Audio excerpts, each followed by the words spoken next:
हाँ भैया, recording start कर दीजिए, आप स्टार्ट कर दीजिए। जी। अपनी आंखें धीरे से बंद कर लीजिए। अपनी सारी चेतना को भीतर की ओर ले जाइए।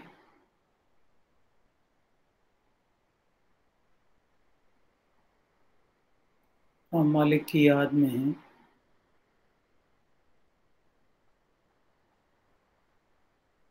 मालिक के स्वास्थ्य, दीर्घायु और खुशी की प्रार्थना कीजिए।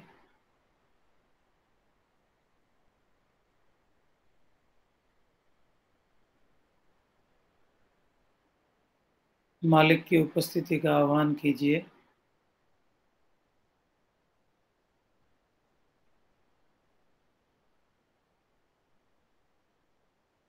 हमारा हृदय मालिक के हृदय से जुड़ गया है।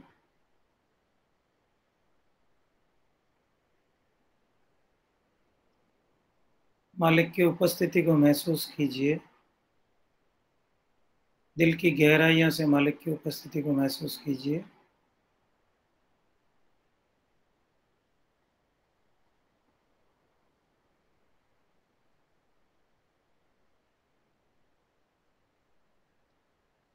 मालिक से आवश्यक समझ और मार्गदर्शन की प्रार्थना कीजिए।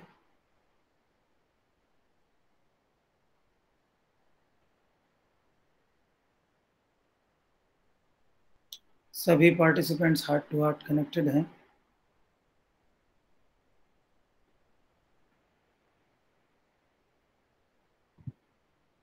और एक सूक्ष्म सुझाव लीजिए कि जिस कार्य के लिए हम आज एकत्रित हुए हैं, मालिक ने कृपा की है, वो कार्य सफल है।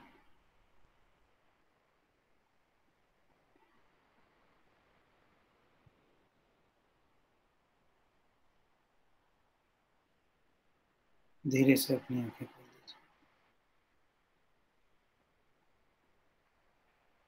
पूज्य मालिक को प्रणाम। सभी भाई बहनों को मेरा प्रणाम। सबसे पहले तो कलकत्ता के निवासियों को, अभ्यासियों को हार्दिक धन्यवाद मेरा। कुछ प्रवास कुछ दिनों का रहा, कुछ सेशन रहे बहुत ही अच्छे, और कुछ लोगों से मैं मिला, और जो प्रेम मुझे, स्नेह जो मुझे मिला, उसको मैं कभी भूल नहीं सकता। इस भाई हम लोग भी बहुत याद करते हैं, बहुत याद करते हैं। इस कांटेक्ट के माध्यम से जो कुछ डेवलप हुआ और जो कनेक्शन हुआ मालिक की कृपा से, और बहुत ही अच्छे जिज्ञासु थे सेशन में, जिन्होंने काफी कुछ जानने की इच्छा रखी। तो आज की जो वार्ता है, गुलाब और उसके कांटे, दाजी की, ये अभी जो हमारा अंतिम जो गैदरिंग हुई थी 147वें जन्मोत्सव लाला जी महाराज के और मिशन के 75वें स्थापना दिवस पर, उस पर ये वार्ता दी गई। और जो गोल पैराडॉक्स जो मेरी फेवरेट टॉक है, समझ लीजिए उसकी कड़ी में आगे कुछ बहुत महत्वपूर्ण राज उजागर किए गए हैं जो पहले कभी हमें समझ में नहीं आए थे। इस टॉक का मेन जो है एम्फोसिस वो है कि मालिक के प्रेजेंस में हमको कैसे रहना चाहिए, मालिक की उपस्थिति में हमें क्या करना चाहिए, क्या हमारा रवैया, क्या एटीट्यूड होना चाहिए, कैसा हम लोग क्या गलत कर रहे हैं, इससे हमको समझ में आएगा। जब भी हम मालिक के प्रेजेंस में जाते हैं तो हम गलती क्या करते हैं और हमें क्या करना चाहिए। तो कहते हैं, प्रिय मित्रों, हम 3 महत्वपूर्ण पुलों के संगम पर एकत्रित हुए हैं।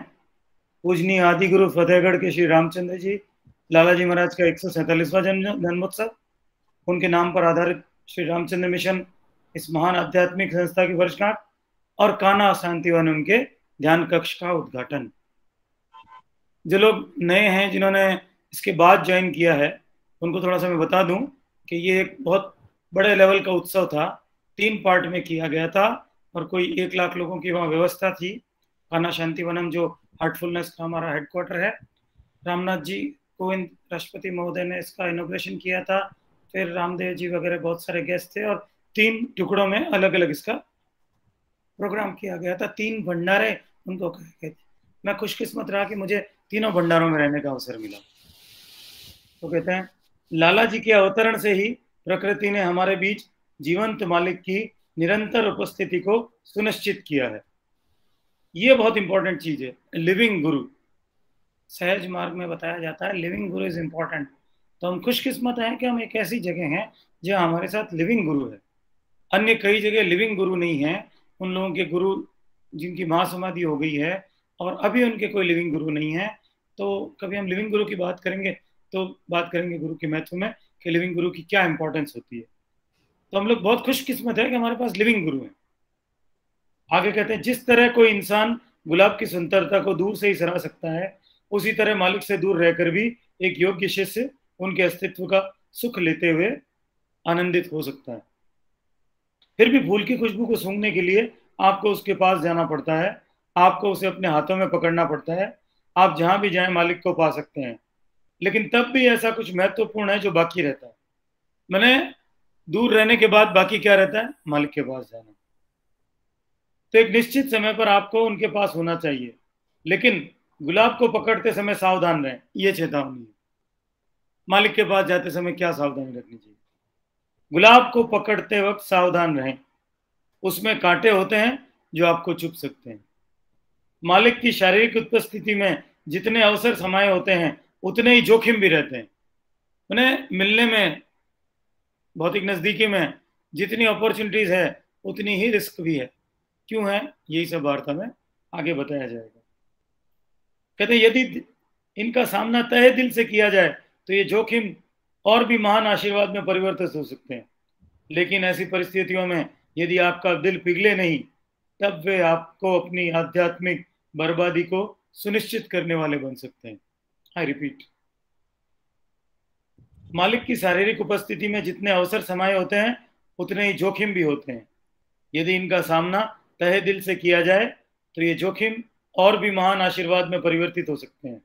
लेकिन ऐसी परिस्थितियों में यदि आपका दिल पिघले नहीं, तब ये आपकी अपनी आध्यात्मिक बर्बादी को सुनिश्चित करने वाले बन सकते हैं। आगे इसमें यही सब एलोबरेट किया है कि कैसे तो हम उपस्थिति का मैक्सिमम फायदा उठा सकते हैं ऑप्टिमम बेनिफिट के लिए, और कैसे वो उपस्थिति हमारे लिए नुकसानदेह भी हो सकती है। बाबूजी महाराज ने एक बार गौर किया कि लाला जी के समय में लोग उनके पास उच्चतर आदर्शों की खोज में आते थे। तो पहले क्या हुआ करता था? लाला जी के समय में आने वाले जो लोग थे वो इतने प्योर और इतने एलिवेटेड लेवल के थे और वो उच्चतर आदर्शों की खोज में आते थे। ये लाला जी के समय की बात। फिर कहते हैं जबकि उनके अपने समय में, यानी बाबूजी महाराज के समय में, लोग सिर्फ मन की शांति के लिए आते थे। बाबूजी का समय आते आते लोग उच्चतर आदर्शों के स्थान पर मन की शांति के लिए गुरु के पास जाने लगे। फिर कहते हैं ऐसा दशकों पहले था, और जैसे जैसे वक्त ने बदलना जारी रखा वैसे वैसे नीचे की ओर उनकी अधोगति भी जारी रही। किनकी? उनके पास जाने वाले लोगों की, यानी हम लोगों की। आज आमतौर पर मालिक के पास सांसारिक क्षेत्र, जीवन के भौतिक क्षेत्र में मार्गदर्शन के लिए जाते हैं। असंख्य सांसारिक समस्याओं से बोझिल होने के कारण उनके तर्क ऐसे होते हैं, यदि मालिक समस्या सुलझाने वाले व्यक्ति नहीं है तो किसी को ऐसे मालिक की जरूरत ही क्यों होगी? यदि मुझे वह न मिले जो मुझे चाहिए तो मुझे उनके पास क्यों जाना? ये एक मेंटालिटी बता रहे हैं कि लोग मालिक के पास किस लिए जाते हैं, आजकल क्या उम्मीद लेकर के जाते हैं। अक्सर वे खास दिनों पर आशीर्वाद के लिए आते हैं, जैसे सालगिरह, जन्मदिन, शादी, गृह प्रवेश, नई नौकरी, व्यापार की शुरुआत, या फला फला इंसान की शिकायत करने। मालिक से इसके लिए और उसके लिए याचना करने का क्या परिणाम होता है? यह बात ध्यान देने वाली है सब। मालिक से इसके लिए और उसके लिए याचना करने का क्या परिणाम होता है?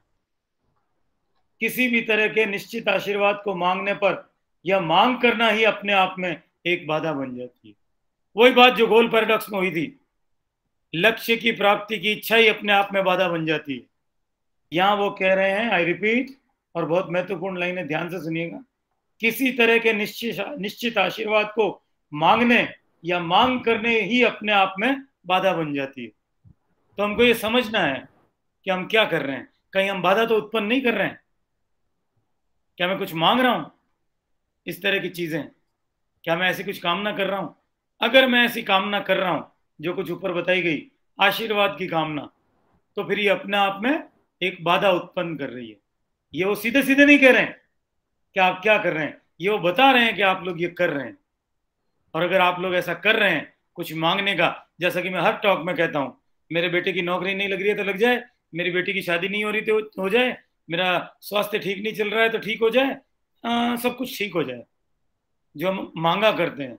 तो अगर हम ऐसा मांग रहे हैं, इस तरह के आशीर्वाद मांग रहे हैं, तो ये मांग करना ही अपने आप में बाधा बन जाती है।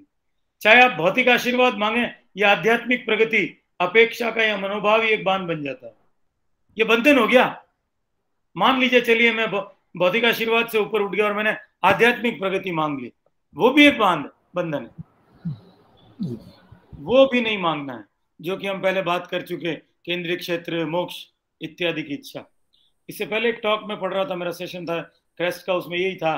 मास्टर कहते हैं, एक आदमी ने मुझे फोन किया, सब कुछ आपकी कृपा से बहुत अच्छा चल रहा है, मेरे बेटे की जॉब लग गई है, घर में सब काम अच्छा चल रहा है, बड़ा आपका मैं कृतज्ञ हूँ। और अचानक ही उसकी पत्नी बीमार हो जाती है और मर जाती है, तो उसका पत्र आता है, आपने मेरे लिए कुछ नहीं किया, बाबूजी महाराज होते तो शायद मेरी बीवी को बचा लेते।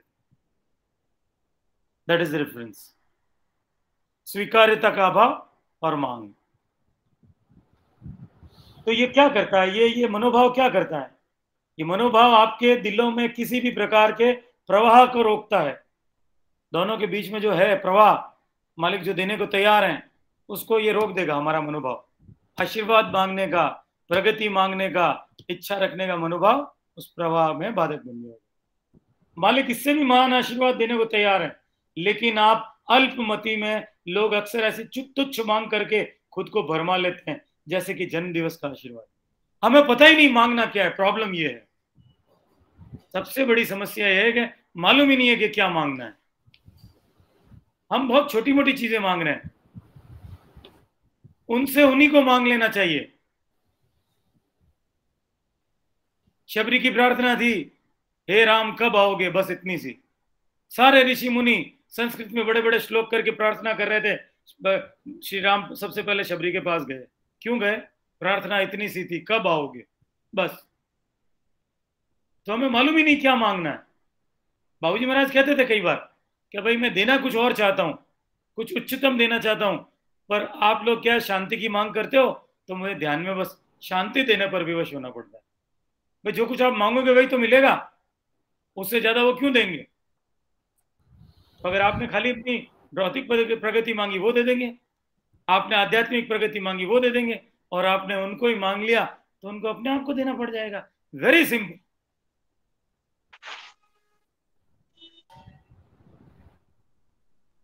तो कहते हैं असली आशीर्वाद क्या होता है? वह जो जीवन की उस पहेली को सुलझाता है, जिससे कि जीवन का उद्देश्य पूरा होता है। एक बार अपने जीवन काल में ऐसा आशीर्वाद पा लेने के बाद क्या किसी और आशीर्वाद की जरूरत होगी? इसलिए पूज्य बाबूजी महाराज ने जोर देकर कहा है कि अपने जीवन काल में आपको अपने मालिक से एक बार ही मिलने की जरूरत है, उसके बाद कोई भी मुलाकात एक बोनस स्वरूप होगी। इसलिए उस एकमात्र मुलाकात के दौरान हमारा जो मनोभाव होता है उस पर बहुत कुछ निर्भर करता है। आई रिपीट, इसलिए उस एकमात्र मुलाकात के दौरान हमारा जो मनोभाव होता है उस पर बहुत कुछ निर्भर करता है। ऐसा नहीं कि एक बार मिल लिया बहुत है, एक बार मिलने से नहीं, उस मिलने के दौरान मेरा मनोभाव क्या था, एटीट्यूड क्या था, मेरा रवैया, उस रवैये पर डिपेंड करता है। मैं अगर कुछ मांग इच्छा के साथ गया हूं तो फिर उस मीटिंग का मेरा कोई अर्थ नहीं। मैं उनका ध्यान आकृष्ट करने के लिए, हम करते क्या है, हम मालिक के कॉटेज में जाते हैं तो भी देखते हैं यार मालिक कहीं मिल जाए रास्ते में तो मालिक मेरी तरफ देखें। मेरा ध्यान आकृष्ट करना मेरा उद्देश्य होता है। कुछ नहीं होगा, कुछ लिख के ले लीजिए, कुछ भी नहीं होगा। आपकी तरफ देख लेंगे तो भी कुछ नहीं होगा। आप खुश हो जाइए, मालिक ने मेरी तरफ देख लिया, मालिक ने मेरा नाम ले लिया, वह कुछ भी नहीं होगा। अगर आप कुछ प्राप्ति की इच्छा से मालिक के पास हैं, उनके सामने हैं, या आप चाहते हैं मेरा ध्यान आकृष्ट हो, किसी तरह मालिक मुझे देख लें, तो फिर कुछ नहीं होना। इसलिए चरी साहब कहते थे कि 1000 में से एक व्यक्ति मालिक के पास केवल प्रेम के लिए जाता है। शेष सभी के मन में केंद्रीय क्षेत्र, व्यक्तिगत विकास या प्रगति जैसे बिल्कुल बेवकूफी भरे विचार होते हैं। इन विचारों के साथ नहीं जाना है मालिक के पास। तो यहां तक जो कुछ अपनी बात हुई, इसमें अगर कोई क्वेरी हो किसी की?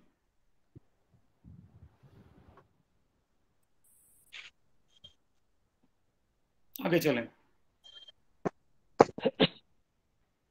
ऐसा अधिकतर दुर्लभ ही होता है कि इंसान किसी भी चीज की मांग किए बिना बस प्रेम की खातिर प्रेम करने मालिक के पास आता है। इस तरह का गरिमापूर्ण दृष्टिकोण सच में उस निष्काम कर्म का उदाहरण है जिसकी भगवान कृष्ण ने भूरी भूरी प्रशंसा की है। केवल प्रेम के लिए प्रेम, बस मैं इसलिए प्रेम करता हूं कि वो हैं मेरे लिए, बस वो हैं, कुछ नहीं। इसलिए नहीं कि मुझे प्रगति मिलेगी, मुझे मेरा लक्ष्य मिलेगा, या मुझ में वो परिवर्तन ला देंगे, या कुछ ऐसा कर देंगे, ये नहीं, ये सौदेबाजी है। मैं प्रेम इसलिए करता हूं कि बस मुझे प्रेम है, वो है और मुझे प्रेम है। ऐसे प्रेमपूर्ण और इच्छा रहित हृदय में मालिक चुपचाप बिना किसी आमंत्रण के खुद को आने से नहीं रोक सकते। आई रिपीट, ऐसे प्रेमपूर्ण और इच्छा रहित हृदय में मालिक चुपचाप बिना किसी आमंत्रण के खुद को आने से नहीं रोक सकते। जगह जगह बात की है बाबूजी साहब ने, दादी साहब ने, वैक्यूम क्रिएट कीजिए और वो अपने आप उतर आएंगे। नम्रता और वैक्यूम, बाकी कुछ नहीं, दो ही चीजें, नम्रता और वैक्यूम, वो अपने आप उतर आएंगे। मालिक और शिष्य के बीच आत्मीयता की एक अवस्था होती है जिसमें दोनों हृदय, यानी ग्रहण करने वाला और संप्रेषित करने वाला हृदय, एक दूसरे को पूरी तरह समझते हैं। उनका तालमेल अपने आप ही बैठ जाता है और समझाने, उचित ठहराने या पुष्टि देने की जरूरत के बिना दोनों ही जादुई नितांत ऊर्जा और मौन में स्पंदित होना शुरू कर देते हैं। देखिए, समझाने, उचित ठहराने या पुष्टि देने की बजाय मुझे अपने आप को बिल्कुल कोई प्रूव करने की जरूरत नहीं है। मुझे जस्टिफाई नहीं करना है अपने आप को बिल्कुल भी मालिक के सामने जाने के लिए। मुझे नहीं शो करना है कि मैं कितना अभ्यास करता हूं, मैं भक्त हूं, मैं प्रेम करता हूं, कुछ भी पुष्टि नहीं करनी है। बस वो अपने आप एक आत्मीयता की अवस्था होती है जिसमें मैं ग्रहण करने वाला और वो ट्रांसमिट करने वाले एक दूसरे को पूरी तरह समझते हैं और तालमेल अपने आप ही बैठ जाता है। हालांकि यदि जिज्ञासु का हृदय हर समय साल दर साल कभी न खत्म होने वाली इच्छाओं से भरा रहता है तो यह विशुद्ध तालमेल निश्चित रूप से स्थगित हो जाएगा। अगर हृदय जिज्ञासा से भरा रहा, इच्छाओं से भरा रहा, तो यह विशुद्ध तालमेल निश्चित रूप से स्थगित हो जाएगा। और बहुत ध्यान से सुनिएगा, ऐसा कुछ जिसे पलक झपकते ही हो जाना चाहिए, उसमें अब न जाने कितने जीवन काल लग सकते हैं। जब मैंने पहली बार इस लाइन को पढ़ा तो मैं हैरान हो गया। ऐसा कुछ जिसे पलक झपकते ही हो जाना चाहिए, अब उसमें न जाने कितने ही जीवन काल लग सकते हैं। कितनी बार मुलाकात नहीं, कितने ही जीवन काल लग सकते हैं। हुआ तो अगर वैक्यूम हुआ, नम्रता हुई, मेरे पास कुछ भी पूछने के लिए न हो, मेरे पास अपने को बताने के लिए कुछ भी ना हो, मैंने इतनी हार्टफुलनेस कराई, मैंने इतना काम करवाया, मैंने ये किया, मैंने वो किया, मैं सेंटर इंचार्ज हूँ, सेंटर ग्रो हुआ, मैं जोनल इंचार्ज हूँ, मेरा जोन ग्रो हुआ, कुछ भी नहीं, मेरे पास कुछ भी अपने आप की पुष्टि करने के लिए, अपने को जस्टिफाई करने के लिए न हो, तब ये सब होगा। अन्यथा क्या होगा, न जाने कितने जीवन काल लग जाएंगे। लिख लीजिए, जब एक शिष्य को प्रत्याहार को समझकर उसका पूर्णतया अभ्यास करके पूर्णतया प्रत्याहार में बना रहता है, तब मालिक उसके जीवन के केंद्र बिंदु बन जाते हैं। प्रत्याहार, विड्रॉल ऑफ सेंसेस। अब मालिक के दिव्य गुणों की अनुभूति करके शिष्य को मालिक के भौतिक अस्तित्व के करीब आने की प्रेरणा मिलती है। ये प्रेरणा भीतर से आनी चाहिए। हम कितनी भी बात कर लें उससे कुछ नहीं होगा, प्रेरणा अंदर से आनी चाहिए। कोई बाहर आकर के ऐसा कहे तो वो कोई काम का नहीं, कोई काम का नहीं। दुर्भाग्यवश जब दुर्भाग्यवश जब लोगों को आरंभ में ही मालिक के समक्ष खड़ा कर दिया जाता है, जैसे कि नए जिज्ञासु और गणमान्य लोगों के साथ होता है, तो परेशानियां खड़ी हो जाती है। जब तक कि किसी व्यक्ति को इस पद्धति और उसके अभ्यास की कुछ समझ या अनुभव नहीं होता, तब तक मालिक से हुई मुलाकात के समय जो उन्हें मिलता है उसे सराहना उसके लिए शायद मुश्किल हो।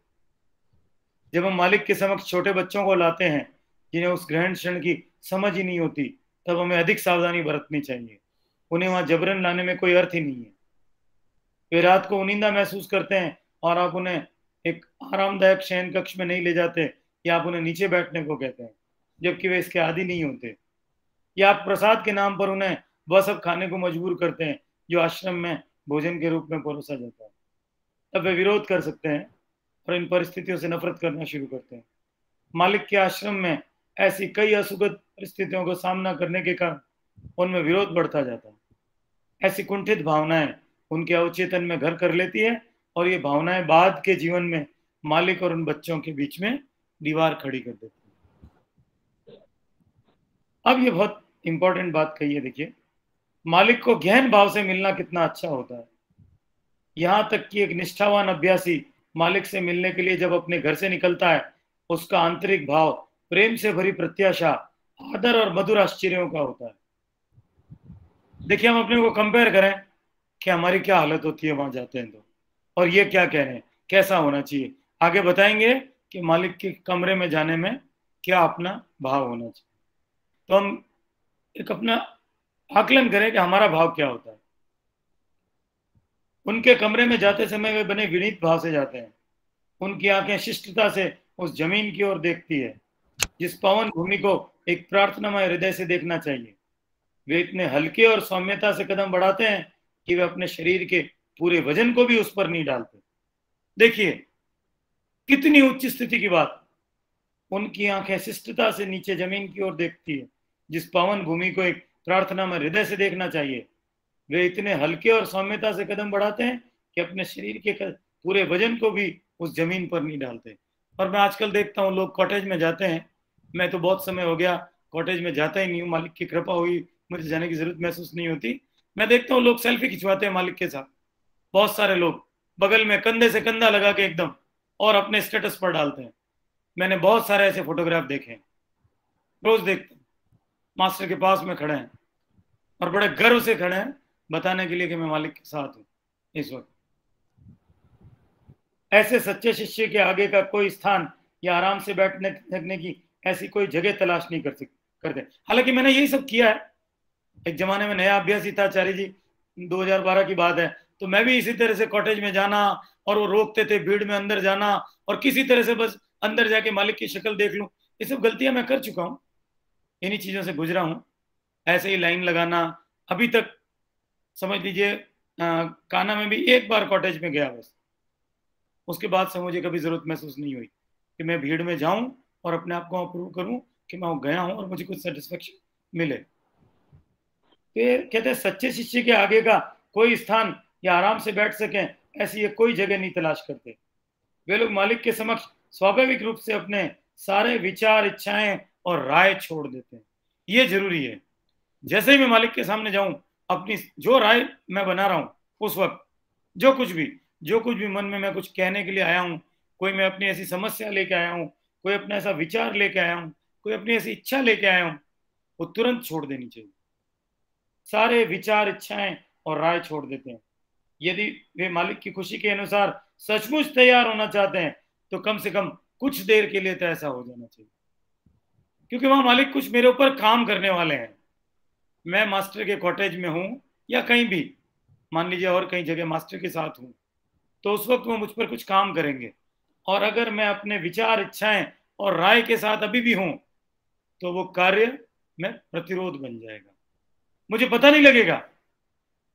इसीलिए ये चीज समझाई जा रही है, दादी साहब इतना जोर दे रहे हैं कि अगर मैं अभी भी उनके सामने अपनी राय, विचार और धारणाएं लेकर खड़ा हूं तो फिर वो प्रतिरोध बन जाएगी उनके कार्य में जो मुझ पर करना चाहते हैं। हर चीज के बारे में लगातार विश्लेषण करने, निष्कर्ष निकालते रहने से हम मालिक के कार्य को अवरुद्ध कर देते हैं। मालिक के समक्ष व्यक्तित्वता को समाप्त हो जाना चाहिए। यदि फिर भी वो बनी रहे तो एक सच्चा शिष्य कम से कम आदरयुक्त मौन बनाए रखता है। चलो हम अपनी इंडिविजुअलिटी तो नहीं खो सकते, मुश्किल काम है, तो मैं अपना मौन तो बनाए रख सकता हूं वहां, आंतरिक मौन। मौन सिर्फ वही नहीं, मुंह जबान का नहीं, जैसे बाबूजी साहब ने कहा था कि मौन केवल वाणी का नहीं, मेरी इंद्रियां और विचार मौन होना चाहिए।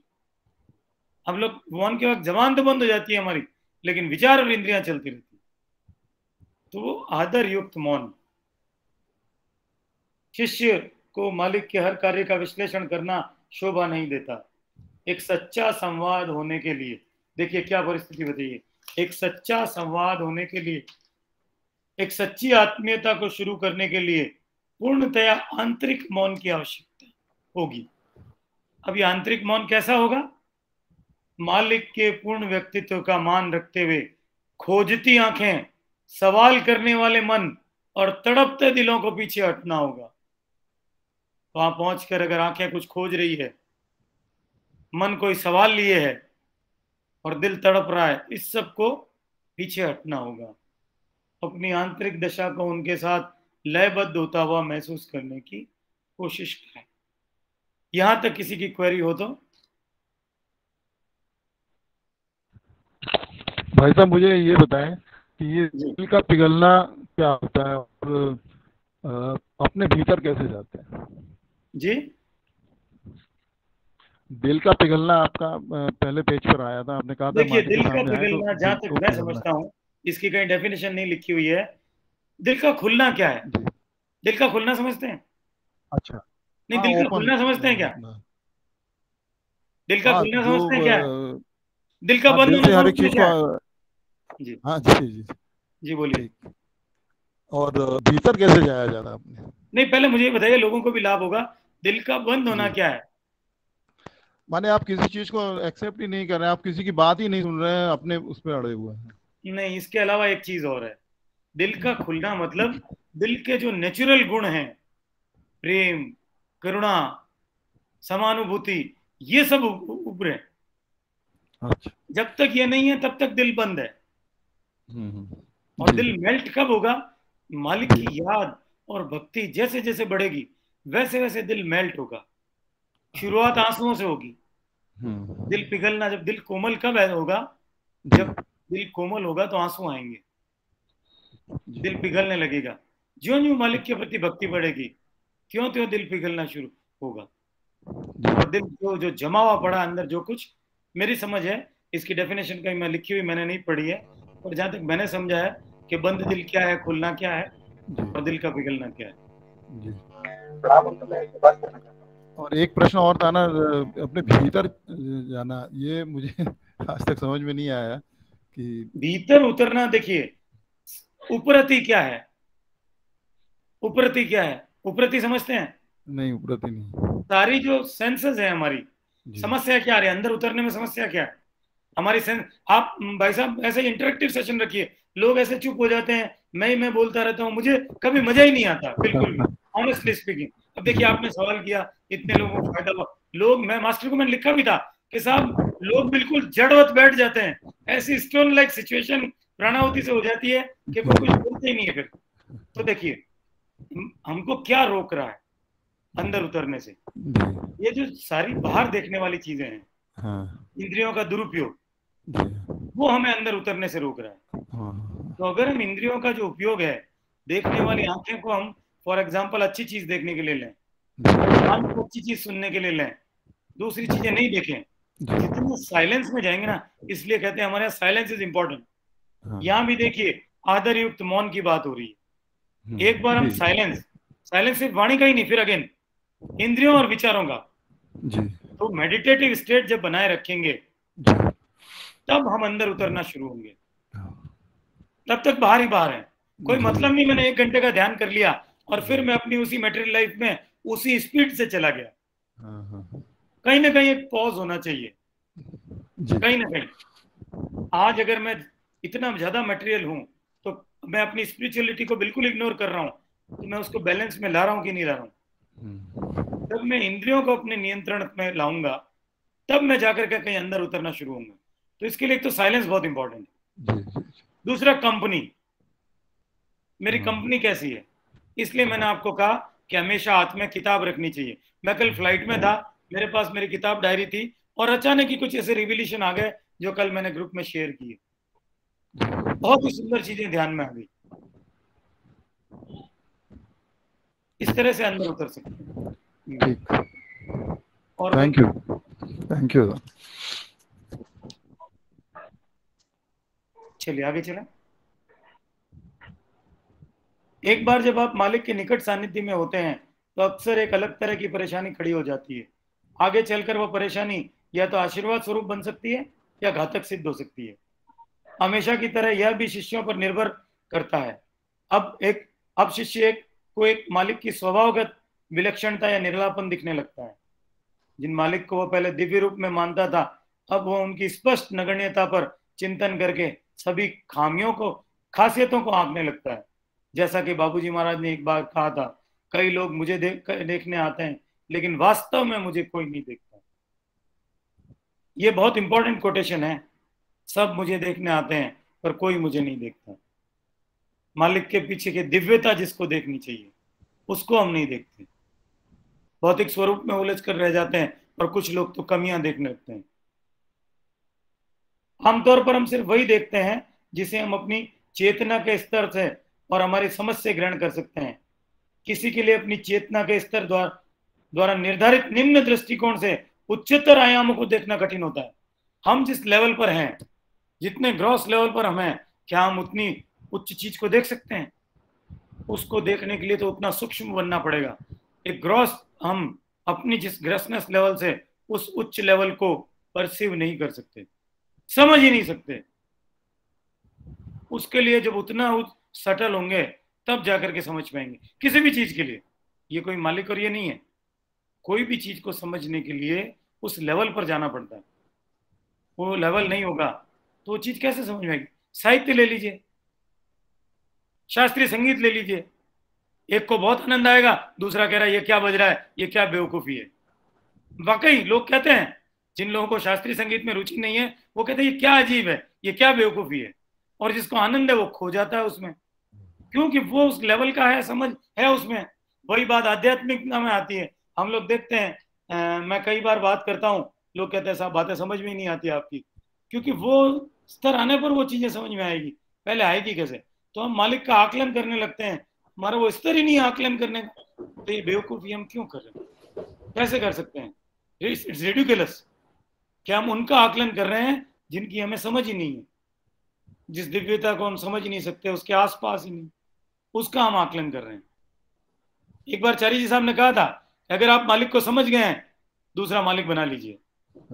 अगर आप मालिक को समझ रहे हैं तो फिर दूसरा मालिक बना लीजिए। तो कहते हैं हम जो देखते हैं वो और कुछ नहीं बल्कि हमारी अपनी चेतना का प्रतिबिंब है। इसलिए मालिक एक दर्पण के समान बन जाते हैं। हम जो कुछ उसमें देखते हैं वो हमारे मनोभाव, अपेक्षाएं, या यूं कहें हमारे संस्कारों पर आधारित होता है। जब इन संस्कारों का खेल चलता है, वे निश्चित रूप से संदेह और कुछ स्तर पर असहमति और निराशा पैदा करते हैं, जो परिणाम स्वरूप अधिकाधिक प्रतिरोध पैदा करता है। तब हम मालिक और अपने बीच में एक दीवार खड़ी करना शुरू कर देते हैं। यदि ऐसा होने से रोका जाए तभी सिर्फ मालिक को मालिक मानना संभव हो पाएगा। क्या इसे रोका जा सकता है? यह शिष्य पर निर्भर करता है। यदि आप ऐसे चरण पर पहुंच गए तो कृपया निराश न हो, क्योंकि आगे के क्रम विकास के लिए प्रस्थान का बिंदु बन सकता है सिर्फ तभी जब आपने मालिक में वो स्वभावगत विलक्षणता देखी है, उसे आपने भली भांति समझ लिया हो। इन ढुलमुल परिस्थितियों का उपयोग करके देखें कि कैसे उन्हें दिव्यता भरे तड़पते दिल से बड़ी आसानी से सुलझाया जा सकता है। जो स्वाभाविक रूप से उन बारीकियों को समझता है जो कभी उसे मालिक के में तर्क रूप पूर्ण से घातक प्रतीत हुई थी, शिष्य अपने ही हृदय में मालिक के असमान प्रतीत होने वाले पहलुओं को समाहित करने में असफल हो जाने पर अपनी ही आगे की राह में अवरोध बन जाता है। एक समय आता है जब प्रत्येक शिष्य अपने ही दिल में उसके मालिक को सूली पर चढ़ा देता है। इस चढ़न को समझकर और उससे परे चले जाने के बाद वे आकस्मिक उन्नति करते हैं। बस जी, वो बोले आप कि आप मालिक को समझ गए तो दूसरा मालिक बना लीजिए, ये हमको समझ नहीं आया। मालिक को समझना आसान नहीं है इतना। मालिक को समझ पाना इतना आसान नहीं है। हाँ, ये बात। ये एक ऐसे चरण की कल्पना करें जहाँ एक शिष्य उस मार्ग में पथिक मालिक में कुछ कमी देखने लेने पर अत्यधिक निराशा में दिल खोलकर रोता है, जबकि पहले वे सभी नए नए मिले आध्यात्मिक मालिक के पीछे दीवानों की तरह पड़े रहते थे। इस महत्वपूर्ण पड़ाव पर कुछ लोग पद्धति छोड़कर मार्गदर्शक से दूर चले जाते, तो होता है, हमने देखा है, लोग मिशन छोड़ देते हैं। फिर मालिक के प्रति नाराजगी के साथ लगातार सोचते रहने पर उसके परिणाम स्वरूप होने वाले नकारात्मक स्पंदन निश्चित रूप से उन्हें प्रभावित करेंगे। इसके अलावा न सिर्फ मालिक और शिष्य नकारात्मकता के एक भंवर के चक्र में आ जाते हैं, बल्कि इसी तरह से कई अन्य सहयोगी भी प्रभावित होते हैं। जिस तरह प्रेम के स्पंदनों का तरंगीय प्रभाव होता है, ठीक उसी तरह नफरत के स्पंदनों का भी होता है। वाइब्रेशन छोड़े आपने, असर होगा। इन सारी परिस्थितियों के बावजूद उदार और दयालु मालिक सभी को अपनाते हैं। वे सभी की बात मानते हैं और हमेशा बेबस बने रहते हैं। देखिए मालिक कितने दयालु हैं। आप आलोचना कीजिए तब भी वो आपको अपनाएंगे, छोड़ेंगे नहीं। अपनी निजी शांति के लिए उनकी चाह कब की मर चुकी है। शिष्य के दिलों में होने वाले व्यक्तिगत दमन की वे परवाह नहीं करते। चाहे जो भी हो, प्रेम में कोई शर्त लागू नहीं हो। चाहे जो भी हो, प्रेम में कोई शर्त लागू नहीं हो सकती। आप कह सकते हैं, आप शर्त लगा सकते हैं कि मालिक मुझे ये दीजिए। मालिक कभी शर्त नहीं लगाएंगे कि तुम मेरा विरोध मत करो। मालिक का दयालु स्वभाव उन्हें ऐसे नकारात्मक स्पंदनों के प्रभाव से नहीं बचाता जो उन शिष्यों के दिल में से उभरते हैं जिनसे वे प्रेम करते हैं। बेदिली या रूखापन किसी के भी मानसिक या शारीरिक स्वास्थ्य पर असर डाल सकता है, यहाँ तक कि मालिक की भी। सच कहा जाए कि मालिक की उच्चतर संवेदनशीलता के कारण ऐसी बेदिली या रूखापन उनके जीवन में इससे भी बड़ी उथल पुथल लाता है। हमें पता ही नहीं कि हमारी बेदिली या रूखापन, इनडिसिप्लिन जो हम दिखा रहे हैं, ये मालिक को कितना हर्ट करता है। एक उदाहरण दिया है, देखिए बाबूजी महाराज का। सन 1970 के दशक में जब ऐसा हुआ था कि बाबूजी एक बार बहन कस्तूरी और कुछ अन्य वरिष्ठ सदस्यों के साथ थे। अचानक से कस्तूरी बहन ने वातावरण में एक बदलाव को महसूस किया। बाबूजी की दशा में एक तरह का पलटाव। उन्होंने देखा कि उनकी चेतना अपनी विस्तरित अवस्था से संकुचित हो गई। अचानक वे उदास हो गए। जब बहन कस्तूरी ने इसका कारण जानना चाहा तो उन्होंने अनमने मन से बताया कि अमुक केंद्र के सदस्य गुट बना रहे थे, जिसकी वजह से नकारात्मक और राजनीतिक वातावरण बन गया। देखिए, और हमारे यहाँ क्या होता है आश्रम में, लगभग गुटबाजी, मतभेद, ये ऐसा कर रहा है, वो ऐसा कर रहा है, वॉलंटियर्स के बीच में मतभेद, मुझे उसको ऐसा नहीं करना चाहिए, वो CCZC ऐसा अच्छा नहीं है, इस तरह की चीजें। तो ये आलोचना और ये हमारे पूर्वाग्रह, ये मालिक को कितनी तकलीफ देते होंगे। अगर सिर्फ एक सेंटर पर आलोचना चल रही थी और बाबूजी उससे इफेक्टिव हो गए, तो सोचिए कितनी जगह क्या कुछ नहीं चल रहा। कहते हैं शिष्यों के दिलों को आच्छादित करने वाली प्रेम और नफरत की दोनों ही अवस्थाओं के साक्षी मालिक होते हैं। प्रेम की और नफरत की दोनों मालिक साक्षी होते हैं, पता है उनको। जब कोई प्रेम में होता है तो उसमें कुछ स्तर की धृष्टता होती है। जी कल्पना जी कुछ कहना चाहती हैं? हाँ जी हाँ, मैं एक प्रश्न पूछना चाहती हूँ कि मालिक के प्रति प्रेम हम कैसे व्यक्त करेंगे? ये प्रेम व्यक्त कैसे करें? प्रेम आपने, प्रेम कोई व्यक्त करने बताने की वस्तु नहीं है। ध्यान सतत स्मरण की जननी है। अच्छा, भावपूर्ण किया गया ध्यान अपने आप आपको प्रेम की राह पर ले जाएगा। Meditation with attitude, not mechanical. अपने आप ले जाएगा, करने की आवश्यकता ही नहीं पड़ेगी। हम जिसको याद करते हैं उससे अपने आप प्रेम करना चालू कर देते हैं, नहीं है कि नहीं? हाँ, ये अब क्या करना पड़ता है? चारी दाजी साहब कहते हैं गर्लफ्रेंड के साथ कहना पड़ता है क्या? आइसक्रीम लगाने के साथ गर्लफ्रेंड के जाने के लिए विल पावर लगानी पड़ती है? आइसक्रीम खाने के लिए विल पावर लगानी पड़ती है? मालिक को याद करने के लिए विल पावर लगानी पड़ती है। ये क्यों? बाकी सभी से प्रेम हो जाएगा, फिर मालिक से, परिवारजन से, बच्चों से, स्पाउस से प्रेम आराम से हो जाएगा। मालिक से प्रेम में क्या समस्या? कहते हैं जब कोई प्रेम में होता है तो उसमें कुछ स्तर की धृष्टता होती है। उदाहरण के लिए प्रियतम से मिलने की खातिर किसी भी हद तक जाकर बाधा को पार कर लेना। देखिए पहली धृष्टता, ये भी धृष्टता है। और दूसरा, जब कोई किसी कारण से गुस्सा होता है तो मालिक से दूर जाना चाहेगा, ये भी एक तरह की धृष्टता है, लेकिन एक अलग दिशा में। सकारात्मक और नकारात्मक दोनों ही भावनात्मक दौर में मालिक शिष्य की धृष्टता के मुख्य दृष्टा रहते हैं। और उनके पास क्या विकल्प है? वे बस प्रार्थना करके इंतजार करते हैं। शिष्य को भी धीरज रखना होगा। संक्षिप्त में या बड़ी संख्या में अभ्यासी रूपी सहायक नदियों का मालिक रूपी ऐसे महासागर में संगम है जो निस्वार्थता और प्रेम से लबालब है।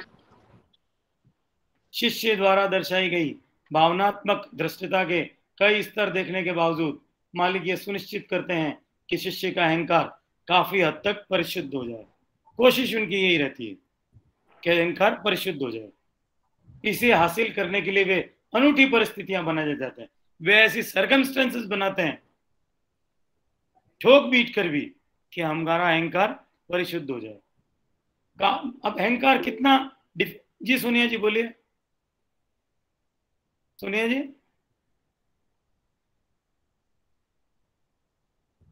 इसे हासिल करने के लिए वे अनूठी परिस्थितियां बनाते जाते हैं। अब अहंकार के बारे में बताते कितना मुश्किल है। काम के आवेग से चंगुल से निकलना शायद अहंकार के चंगुल से निकलने से कहीं ज्यादा आसान होता है। पहले वाले दृश्य में इसके कोई नकारात्मक असर के बारे में जानता है, कामुकता के असर के बारे में हम जानते हैं, लेकिन अहंकार के साथ ऐसा नहीं होता है। याद रखें, आवेग के सिर्फ 5 अवरोध या व्रत होते हैं, जबकि कुल 23 व्रतों में से अहंकार के 11 व्रत होते हैं। किसके कितने कितने व्रत हैं जानते हैं आप लोग? मेरे ख्याल से ये तो सब जानते होंगे। 23 व्रत में से किसके कितने कितने हैं जानते हैं सब? जी जानते हैं। अच्छी बात, जानते हैं, अच्छी बात। तो अहंकार के 11 व्रत होते हैं। शिष्य के अहंकार को परिशुद्ध करते समय मालिक को बहुत सावधानी बरतनी पड़ती है। कभी कभार तमाम सावधानियां बरतने के बावजूद शिष्य नाराज हो जाता है। फिर भी उसकी नाराजगी को देखने के बावजूद मालिक को अपना काम जारी रखना होता है। कई बार हमारे साथ ऐसी सर्कमस्टेंसेस हो जाती है कि हम भी कहते हैं मालिक हेल्प ही नहीं कर रहे हैं बिल्कुल।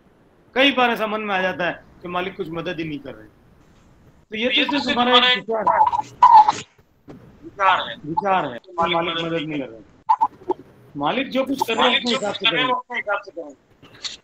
तो कहते हैं कबीर के शब्दों में मालिक एक कुमार की तरह घोड़े के आकार को बना रखने के लिए उसे बाहर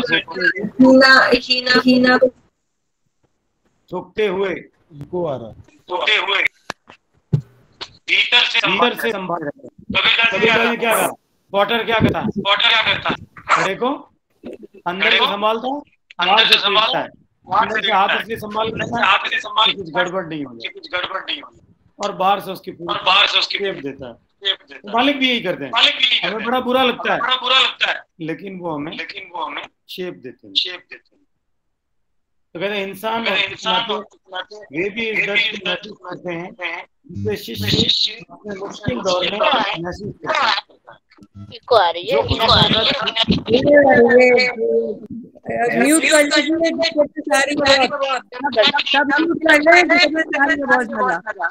म्यूट कर ले सारे। इंसान होने के नाते वे भी दर्द को महसूस करते हैं जिसे शिष्य अपने मुश्किल दौर में महसूस करता है।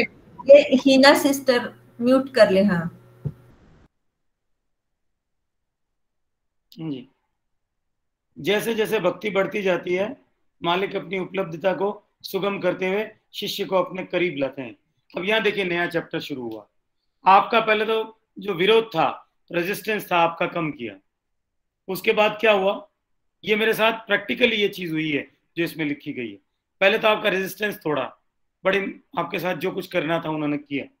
जैसे जैसे भक्ति बढ़ती जाती है मालिक अपनी उपलब्धता को सुगम करते हुए शिष्य को अपने करीब लाते हैं, फिर शिष्य को अपने करीब लाने लगे। इस तरह भक्त के जीवन में एक नए युग का उदय होना आरंभ होता है। उनका आंतरिक रूपांतरण तीव्र होता जाता है और वे आध्यात्मिक नशे में आत्म विभोर बने रहते हैं जो उन्हें असीम कृतज्ञता की अनुभूति की ओर ले जाता है। तो क्या हुआ? जब ये कार्य शुरू हुआ तो हम आत्म विभोर होने लगे, हम कृतज्ञता की ओर जाने लगे। फिर भी खतरा बना रहता है। अब जबरदस्त डेंजर है सब इस वक्त। डेंजर क्या है देखिए, इन रूपांतरणकारी परिस्थितियों के दौरान शिष्य खुद को दूसरों से श्रेष्ठ समझने लगता है या बाकियों से अधिक महत्वपूर्ण। इस परिस्थिति को देखने पर मालिक का दिल लाखों टुकड़ों में चूर चूर हो जाता है। आई रिपीट, फिर भी खतरा बना रहता है। इन रूपांतरकारी परिस्थितियों के दौरान शिष्य खुद को दूसरों से श्रेष्ठ समझने लगता है या बाकियों से अधिक महत्वपूर्ण। ऐसी परिस्थितियों को देखने पर मालिक का दिल लाखों टुकड़ों में चूर चूर हो जाता है। ये मैं अपना स्टोरी बताता हूँ इन लाइंस की। जब मैं ये सब काम करने लगा था तो अचानक मुझे अपने ज्ञान का अहंकार होने लगा। मुझे लगने लगा सुपीरियरिटी कॉम्प्लेक्स, मैं कुछ जानने लगा हूं। अचानक मुझ में फिर परिवर्तन आया कि अरे ये तो मैं नहीं बोल रहा, ये तो मालिक बोल रहे हैं। जब मैंने इन पंक्तियों को पढ़ा तो मुझे लगा कि मालिक का कितना दुख हुआ होगा कि उन्होंने मेरे ऊपर इतना काम किया और मुझे मेरे ज्ञान का अहंकार हो गया। ये ज्ञान मेरा तो था नहीं, ये तो उन्होंने दिया था। वो चाहे तो तोते या गधे को भी दे सकते हैं, उनकी कृपा हो तो। मैं क्या चीज हूं। लेकिन अचानक कुछ वर्ष पहले जब मैंने ये काम नया नया शुरू किया तो मुझे अपने ज्ञान का अहंकार और सुपीरियरिटी कॉम्प्लेक्स महसूस होने लगा। मुझे लगने लगा कि मैं ज्यादा समझता हूं और ये लोग जो मेरे सामने हैं वो कम समझते हैं। अचानक ही मालिक की कृपा हुई और मुझे ये चीज अचानक से समझ में आई कि नहीं, मैं नहीं बोल रहा हूं, मैं नहीं कर रहा हूं, सभी तो वह कर रहे हैं। और अचानक एक रूपांतरकारी चेंज हुआ। अदरवाइज यही स्थिति होती कि शिष्य खुद को दूसरों से श्रेष्ठ समझने लगता है या बाकियों से अधिक महत्वपूर्ण, और तब इस परिस्थिति को देखने पर मालिक का दिल लाखों टुकड़ों में चूर चूर हो जाता है। मैंने कितना हर्ट किया होगा, मैं समझता हूँ मालिक को, अगर इतना मालिक हर्ट होते हैं। मुझे तो पता नहीं था कि ऐसा करने से, मेरे सुपीरियरिटी कॉम्प्लेक्स से, मेरे इस ज्ञान के अहंकार से मालिक ने मेरे ऊपर इतना काम किया, तब तो मुझे ये ज्ञान आया, नहीं तो कैसे आता। ये सब उनकी देन थी और मैंने मान लिया कि मैंने कुछ सीख लिया, मुझे कुछ ज्ञान हो गया। ये मेरी बड़ी भारी भूल थी, उनकी कृपा से सुधर गई, अदरवाइज मैं पतन के किसी गर्त में होता। मालिक के साथ अपनी यात्रा के दौरान हम हमेशा यही पाते हैं कि एक विकल्प होता है। कहते हैं हमारे पास एक अल्टरनेट है, या तो हम ये कर लें या वो कर लें। देखिए क्या चॉइस, आकस्मिक उन्नति करने का विकल्प या अपने ही रचे ब्लैक होल में फंस जाने का, जिसे मैं खुद पर थोपी गई आध्यात्मिक वक्रता कहना पसंद करता हूं। तो मेरे पास क्या थे? मेरे पास दोनों ऑप्शन थे, या तो मेरी स्पिरिचुअल प्रोग्रेस हो जाती, अदरवाइज मैं अपने ही बने गए ब्लैक होल में फंस जाता due to my superiority complex. मैंने दूसरा रास्ता चुन लिया था।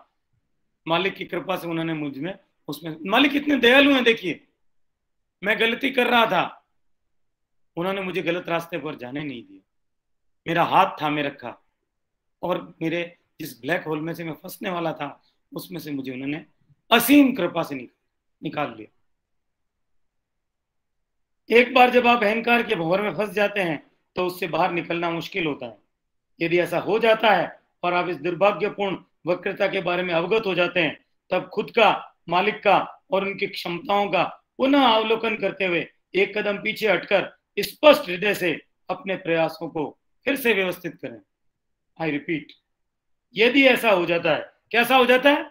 आप ब्लैक होल में फंस गए, आपने आध्यात्मिक वक्रता थोप ली। मान लीजिए ऐसा हो भी गया जैसा कि मेरे साथ हुआ था। यदि ऐसा हो जाता है और आप इस दुर्भाग्यपूर्ण वक्रता के बारे में अवगत हो जाते हैं, बहुत कृपा होती है तब पता लगता है, नहीं तो पता ही नहीं लगता है आपको। बहुत कृपा होने पर पता लगता है कि मैं इस ब्लैक होल में फंस गया हूं एकदम। तो क्या करना है? तब खुद का, मालिक का और उनकी क्षमताओं का पुनः आकलन करते हुए एक कदम पीछे लेकर स्पष्ट हृदय के साथ अपने प्रयासों को फिर से व्यवस्थित करें। आप कोशिश करें कि ठीक हो जाए कुछ। अगर आपको पता लग गया है फॉर्चुनेटली, तो फिर से आप अलाइनमेंट जिसको कहते हैं अपना, वो ठीक कर लें। आंतरिक रूप से मालिक का आकलन करने में कोई पाप नहीं है। इस तरह के पल में आप ऐसा किए बिना अपनी यात्रा में आगे बढ़ नहीं पाएंगे। आखिरकार यदि कोई इंसान खुद को पूरी तरह से समर्पित करने की अंत तक जाने के तैयार हो, तो क्या वे मेरी आराधना के योग्य हैं, ऐसा कहकर मालिक की परीक्षा लेना जरूरी होता है। आप जब ऐसा करते हैं तो इसमें मालिक का कोई अपमान नहीं होता। जब एक दिल पूरी तरह संतुष्ट हो जाता है, सिर्फ तभी कोई इंसान व्यक्तिगतता की सुरक्षात्मक बाधाओं को छोड़ देता है। जब पूरी तरह संतुष्ट हो गए, बस। भावी साहब ने कहा था, आचार्य साहब ने कहा था बार बार, एक बार मालिक को बार बार परीक्षा ले लो, लेकिन एक बार ले लो तो जंजीरों से उससे ऐसे जकड़ लो कि फिर कभी ना छोड़ो। तो कहते हैं फिर जब संतुष्ट हो गए तो सभी सुरक्षात्मक बाधाओं को छोड़ देता है। प्रेम में सभी बाधाएं मिट जाती है। यह सुरक्षात्मक प्रक्रिया सिर्फ दुश्मनों या उन लोगों के लिए बरकरार रहती है जिन्हें हम नापसंद करते हैं। बाधाएं मिट गई है, लिहाजा हिम्मत पैदा हो गई है और अब वह बूंद सागर में समाने के लिए तैयार है। बाधाएं मिट गई है और लिहाजा हिम्मत पैदा हो गई है और वह बूंद सागर में समाने के लिए तैयार है। देखिए पूरा प्रोसेस। दुर्भाग्यवश अधिकांश लोगों को मालिक के संबंध में अपनी गलतफहमियों को दूर करने में समय लगता है। ये दुर्भाग्यवश और अधिकांश शब्द लिखा है, जिससे बड़ी मात्रा में उनकी भावनात्मक ऊर्जा खर्च हो जाती है। इस बुरे समय के दौरान अस्थिर और उद्देश्य रहित बना रहता है। यहाँ तक कि इस संभाव्य दौर में मालिक भी बेचैन रहते हैं।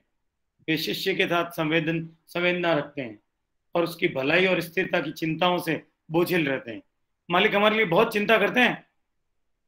श्रद्धा के लिए लिखा है बाबू साहब ने कि श्रद्धा आती और जाती रहती है और शिष्य मालिक जो है वो बड़े धैर्य से इंतजार करता है कि किस दिन जो श्रद्धा है जो वास्तविक श्रद्धा का रूप लेगी।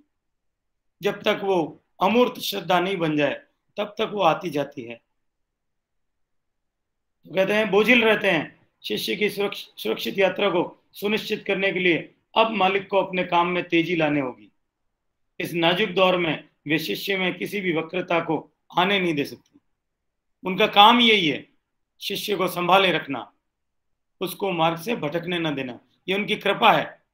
शिष्य चाहे कितना भी प्रतिरोध करे, चाहे कितना भी विरोध करे, लेकिन वो चाहे अपने ढंग से सीधी अंगुली से नहीं घी निकलता है तो वो टेढ़ी अंगुली से निकलवा लेते हैं। वो उनको सब आता है, कैसी भी परिस्थिति से वो आपको गुजार देंगे, लेकिन वो आपके लिए चिंतित हैं। जैसे हम लोग क्या करते हैं, बच्चा बदमाश छोटा बच्चा होता है ना, तो उसको पनिशमेंट देते हैं या नहीं देते हैं? कुछ देर के लिए उसका खाना बंद कर दिया, उसकी मनपसंद चीज उससे छीन ली और कोई रेस्ट्रिक्शंस लगा दिए। बच्चे को पसंद नहीं है लेकिन उसको सुधारने के लिए करना है। ठीक इसी तरह मालिक क्या करते हैं, मालिक इस नाजुक दौर में भी वक्रता नहीं आने देते, हाथ पकड़े रहते हैं। हर दृश्य में यह आत्म महत्व ही है जो मुख्य दोषी बना रहता है और हमें आध्यात्मिक जड़ता के समय पाश में बांधे रखता है। अहंकार अपना फन उठाता है। मालिक द्वारा लागू किए गए सुझाव और सुधारात्मक कदम हमारे दिल को गहराई से ठेस पहुंचा सकते हैं। बहुत बुरा लगता है। प्याज की तरह परतें उतरती है साहब। अगर ऑनेस्टली साधना की जाए, अगर अपने आप को प्रस्तुत करने को तैयार हैं कि आइए मुझ पर काम कीजिए, जैसा आप चाहें मैं तैयार हूं, तो प्याज के छिलके उतरेंगे। कहते हैं मालिक द्वारा लागू किए गए सुझाव और सुधारात्मक कदम हमारे दिलों को गहराई से ठेस पहुंचा सकते हैं। दुर्भाग्यवश अहंकार के असीमित फन होते हैं। जब एक को नष्ट किया जाता है तब देखो दूसरा फन उठाने को तैयार है। इतने सारे अहंकार के फन हैं। जी सोनिया जी कुछ कहना चाह रही हैं? Raised hand.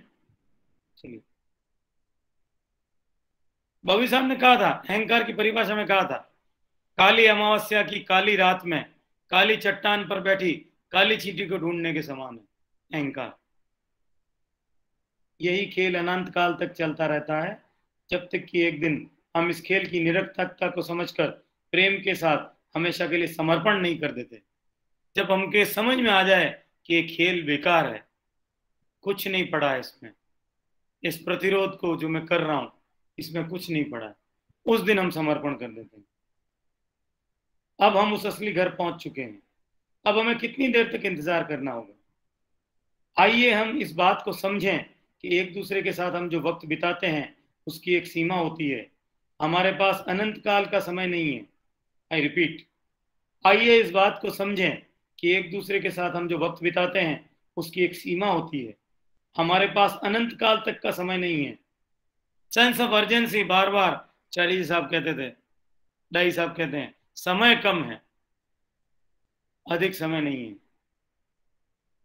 तो एक बार जब दिल हर तरह से आश्वस्त हो गया तब ये जान लें कि खुद को पूरी तरह से समर्पित करने का समय हो गया है। एक बार दिल हर तरह से आश्वस्त हो जाता है तब ये जान लें कि खुद को पूरी तरह से समर्पित करने का समय हो गया।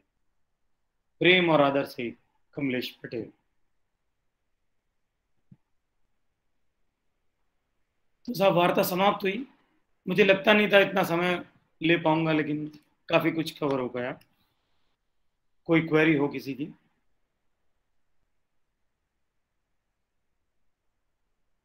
बहुत अच्छा लगा उर्वेश भाई, बहुत कुछ समझाए आप, बहुत बहुत धन्यवाद। बहुत अच्छा धन्यवाद लगा। आपका, मालिक का। मेरा कोई रोल नहीं है सब जी। आपने ने हम लोग को बैठाया तो हम लोग कहाँ ऐसे बैठते।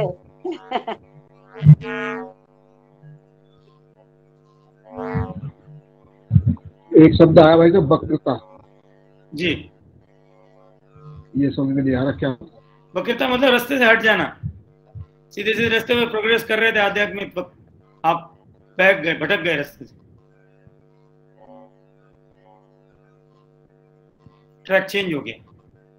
कार्वेचर शब्द है इंग्लिश में।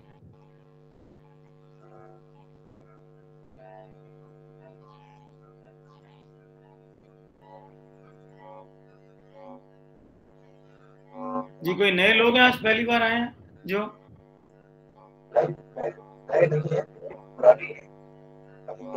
आपकी आवाज नहीं आ रही मेहंदी जी ठीक से, आपकी आवाज नहीं आ रही है। मेरी थर्ड सिटिंग है जी आपके साथ। तो इसमें मैं पूछना चाहता हूँ, जब भी पूजा में बैठता हूँ और बाबूजी महाराज से अगर मैं ये प्रार्थना करता हूँ कि मुझे भूमा की तरफ ले चलें, तो मुझे कभी ये महसूस नहीं होता कि भूमा एक अंतिम लक्ष्य हो सकता है। जी, मेरे ख्याल से आपको लक्ष्य का विरोधाभास वार्ता पढ़नी चाहिए, जिसमें दाजी साहब ने कह दिया है कि मैं की अनुपस्थिति ही लक्ष्य होना चाहिए, दूसरा कोई लक्ष्य ना हो।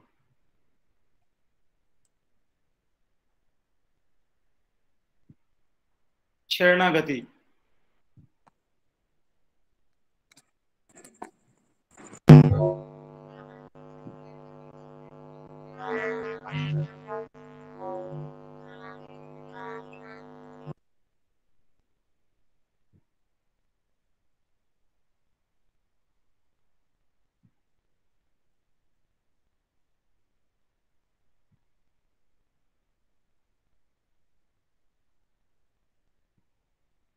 जी, और कोई शेयर कुछ करना चाहे, अन्यथा समाप्त करें।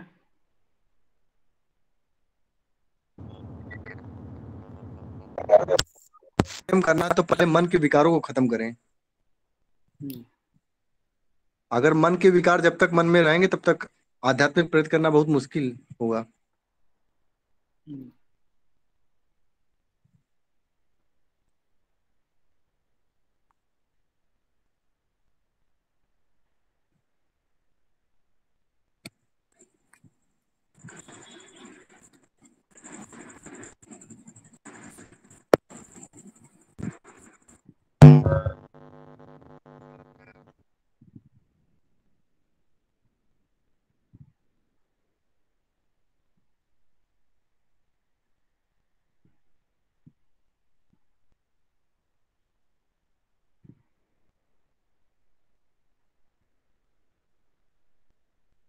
चलिए सब समाप्त किया जाए फिर। ठीक जितेन है भाई, भाई। Okay brother. नमस्ते हो। नमस्ते। नमस्ते भैया। धन्यवाद।